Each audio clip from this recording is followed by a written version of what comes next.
किंवदंतियां कहती हैं कि कुछ व्यक्तियों को सच्चा संगीत बनाने का वरदान प्राप्त होता है। यह जीवन और पृथ्वी के बीच का पर्दा भेद सकता है, आत्माओं को बुला सकता है और उनके समुदायों को शांति दे सकता है, लेकिन यह अंधकार को भी आकर्षित कर सकता है। मिसिसिपी में 1932 में सैमी एक रविवार की प्रार्थना के दौरान चर्च में प्रवेश करता है। वह थका हुआ और उसके कपड़ों पर खून लगा हुआ दिखाई देता है। यदिदिया, जो सैमी के पिता और स्थानीय पादरी हैं, अपने बेटे के लिए प्रार्थना शुरू करते हैं, जबकि सैमी को एक डरावने दृश्य की झलक मिलती है। यदिदिया उसे गले लगाते हुए कहते हैं कि उसे शैतानी संगीत छोड़कर पश्चाताप करना होगा। सैमी बस अपने गिटार को मजबूती से पकड़े रहता है।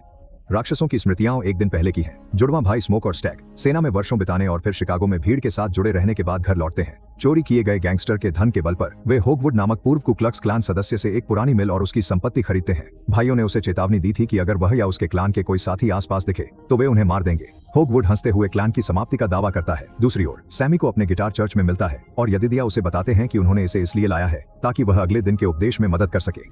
यदिदिया उसे बाइबल का एक अंश पढ़ने के लिए कहता है ताकि वह प्रलोभनों में न पड़े, लेकिन सैमी छोड़ना चाहता है। उसने काम खत्म कर लिया है और अब आराम करना चाहता है। एक नाराज यदिदिया अपने बेटे को नशेड़ियों के लिए संगीत बजाने की तुलना में भगवान के साथ रहने का विकल्प चुनने के लिए डांटता है और उसे चेतावनी देता है कि यह शैतान का ध्यान आकर्षित करेगा। उसी क्षण जुड़वाओं उसे लेने आते हैं, यह प्रकट करते हुए कि वह उनका चचेरा भाई है। तीनों जंगल में एक ट्रक ढूंढने के लिए जाते हैं जिसे जुड़वाओं पहले टक्कर मारते हैं। पीछे एक सांप है, लेकिन वे इसे जल्दी से चाकू से मार देते हैं। फिर स्मोक ट्रक को शहर ले जाता है और अपनी पुरानी दोस्त से किराने की दुकान के लिए भुगतान करता है और उसकी पत्नी ग्रेस। गर्म पुनर्मिलन के बाद स्मोक समझाता है कि वह और उसका भाई एक ज्यूक जॉइंट खोलेंगे, इसलिए वह चाहता है कि दुकान उनके भोजन प्रदाता बने और कुछ निशान बनाए। अचानक स्मोक ट्रक के हॉर्न को सुनता है और बाहर आता है ताकि दो लोगों को अपने शराब के स्टैश को चोरी करने का प्रयास करते हुए देख सके। वह तुरंत आग खोलता है, एक आदमी को